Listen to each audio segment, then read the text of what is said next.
Hello, today we're going to be looking into the mighty phoenix. The bird who lives forever, is quite formidable in combat, and is actually none of those things. Rather, it's a mere red and yellow bird who follows tradition, at least if you go by the original story told by Herodotus. And believe me, I go out of my way to explain this. I'm not trying to disprove the badassery of this bird. I really like seeing it on TV. It made me want to look deeper into all of its abilities only to discover, like with most things taken from literature, that a great amount of artistic liberty has been taken over the years with this creature. Before we get to those, let's talk about the default phoenix. So, after diving deep into the origin of the word phoenix, I learned a lot. It's very all over the place, and because I'm here to talk about the original story, not the name, I'm going to give you the Quick Notes version of it.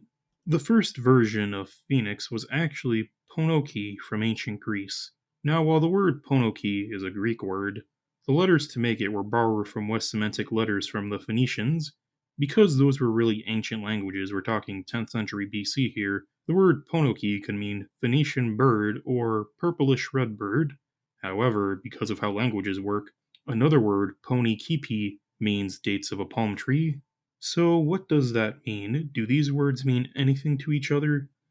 Well, the bright color red. It's in both Poniki and Ponikipi. While not outright saying it, the words refer to things that are like dyes or red fruit. In essence, the word phoenix could mean the Phoenician redbird. Now, why does this matter to what I want to talk about? Origin is why.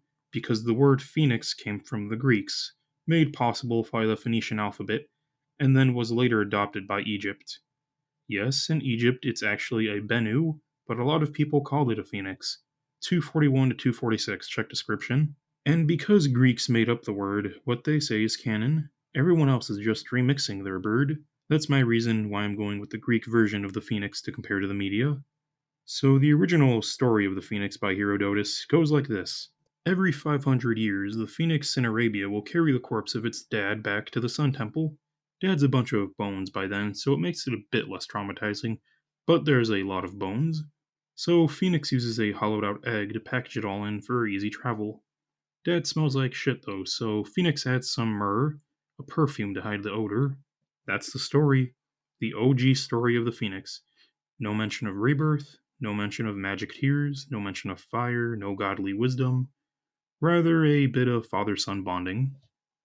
Until Tacitus comes along and decides to make it a coming of age story. Both father and son Phoenix know dad's time is coming, so the son begins practicing by carrying things from Arabia to Egypt, gradually making the objects heavier, to be ready to carry dad's thick body back to the Sun Temple, where Sun will burn dad's bones. Now, I don't want to stray too far from the original, so that's the only addition I'm allowing. What do I mean by allowing? Well, I want to see just how close modern media got to portraying the Phoenix in its most original states. I'm going to judge the shows based on the following list of things. 1. Color. Was the Phoenix bright red and yellow? 2. Lifespan. Is the age of the Phoenix mentioned at all, and is it correctly 500 years? 3. Intelligence. The Phoenix can presumably understand feelings and follows tradition. Is the level of understanding in the show, or is it too low, or is it too high? And finally, strength. The Phoenix is a bird that has trouble carrying its dad's bones to the Sun Temple, indicating to me that it's got high endurance, but it's not that strong. Does the show portray this level of power? Let's go through a few shows I've watched and find out together.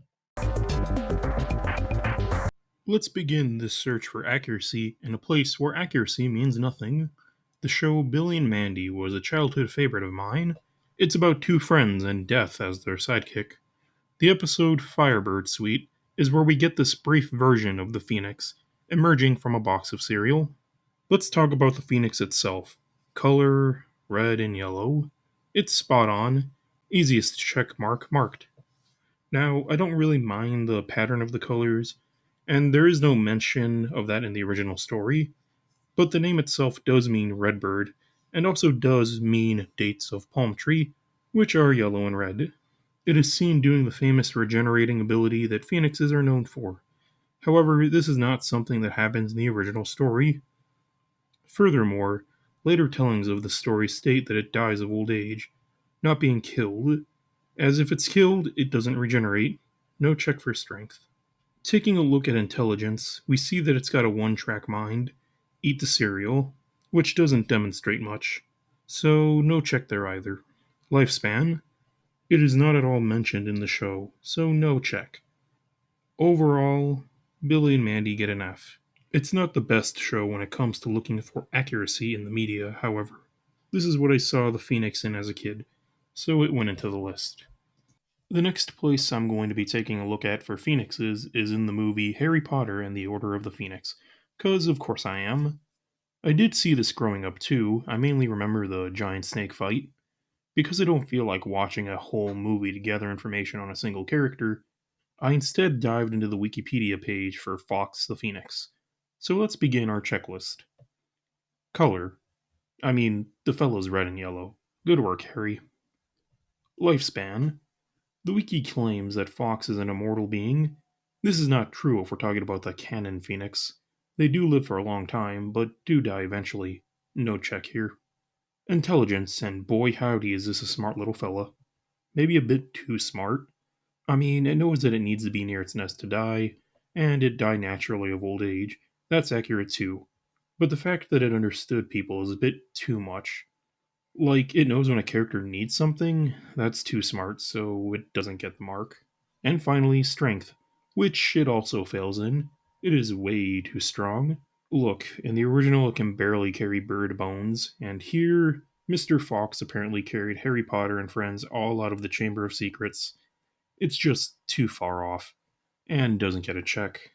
So, Harry Potter, much like Billy and Mandy, gets an F. It's very hard to get a good rendition of a phoenix in popular media, and the source material borrowed to create it is actually a rendition that was made much later down the line, most likely from Egypt. Now, that is actually the only two phoenixes I saw in media personally, so I'll look for a show that I think would have a good shot at accurate phoenix portrayal. So I picked this one. This is a short film, simply called The Phoenix. It's about a man named Strawberry who owns the finest aviary in Europe. It has all the fancy birds, except the legendary phoenix. Many people said it doesn't exist, but Strawberry was like, F you, I'm going to Arabia. And he did, in fact, find the phoenix in a palm tree. So Strawberry carefully stuffed the legendary bird into a bag, stuffed its ass into a cage, and took it all the way back to Europe. So they got its strength about right. It didn't get away.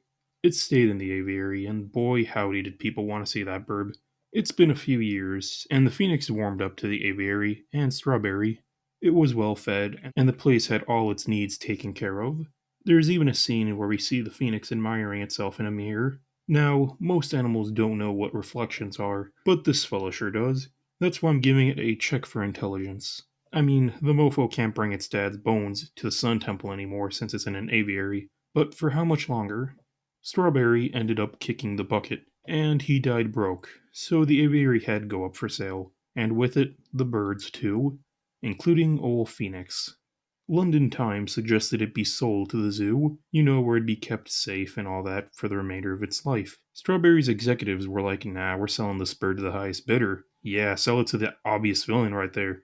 Here you go, bye Phoenix. You live with the wizard Palladora now. God, I'm gonna mispronounce that name so much. Now, it wasn't bad at all. Phoenix had its own cage, got fed, even had a swing and stuff. Sure, it didn't do any tricks, but people just dug seeing an ultra rare, should totally be a free bird. After a while, people started giving less and less of a shit about the Phoenix. I mean, yeah, it's one of a kind, but that alligator is eating someone. So it's been weeks and no one has paid to see the talentless bird. Palladara was upset to see the Phoenix was costing more than it was earning, and suggested getting a better looking one, as this one was starting to lose some feathers, but it kept its wonderful yellow plumage, which, by the way, check on color. The fella cleaning the cage tells Pelladora that only one phoenix lives at a time, and that once it dies of old age, it'll burn up. And after that, it is reborn from its ashes, looking more beautiful than before. Unfortunately, the phoenix is in its prime, so Palladara won't live long enough to see it die in 1,000 or so years. So that's when he comes up with the idea, why don't we just burn the bird ourselves? Get that rebirth going a bit quicker by giving it less food age faster and stuff. Along with giving it less food, it added birds into its cage to mess with the phoenix. But that failed pretty quickly when the birds wanted to be its friend. Palladara then added cats into the cage, which did work a lot better at upsetting and tiring the phoenix. Polidera, God, I cannot. Palladora felt like that didn't make the phoenix's life miserable enough, so he moved it into a super small cage that constantly rained, causing the bird to fall ill. Palladera said screw being passive aggressive to the phoenix and began to jab the poor bird with a stick. All of this abuse and neglect was finally catching up to the phoenix. Pleased with this, Palladera signed a contract to make the rebirth of this bird into a movie, and everyone wanted to see that happen, causing a resurgence in ticket sales to see this weak and broken creature. So there's a big crowd, lots of lights, and lots of noise. The phoenix isn't moving much, but it is still alive. It's resting in its nest. It's not dying, just resting. This is when things become straight up murder, as Polidera sets off some device that burns up the phoenix. It does just that. It sets the mistreated animal on fire. And then the device sets all the equipment on fire, which spreads to the crowds. There is a massive fire. As soon as it begins, it ends, leaving everyone dead, including Polidera and the phoenix, which doesn't come back through rebirth, which is why I'm giving it a check for lifespan. Sure, they did mention it dies every 1,000 years. However, as it plays out in the film, it dies and doesn't come back, much like the original, as there is no mention of rebirth there. Gosh, that was long. I feel like this short film by Gail Thomas portrayed a lot of the correct things about the phoenix, like how its name could mean palm tree, so the phoenix lived in one, and how it was found in Arabia, nods to the fact that it can only rebirth through old age, not murder. It's a wonderful, if not sad, story about a beautiful, one of a kind creature being exploited for cash. This phoenix gets an A from me. I definitely recommend watching it, instead of my lame ass play by play analysis. The phoenix wasn't a mighty bird. It didn't have superhuman strength. It didn't even have the ability to rebirth no matter what. And certainly isn't really smart. Just kind of smart, followed tradition, and looked really cool. There's no wrong way to portray this bird because, besides the colors, which are bright red and yellow, much like the dates of a palm tree it lives on, a lot of people just tend to follow the Egyptian retelling of the phoenix, and how it has all these wonderful abilities, but no one seems to follow the OG of OG Herodotus version, most likely because it's not as interesting, which I would argue against, as Gale did a fine job making a short story of this bird. Although I also loved the Bill and Manny version too, it's hilarious. Really, the Phoenix is a legend, a myth, and a story, and stories are subject to change to fit one's own vision. That's how we keep legends alive, through retellings. At least I think so. So there we have it. Hardly any pop culture gets the Phoenix right, and those who do aren't super well known. Thanks for watching. I'm Danny Dampige.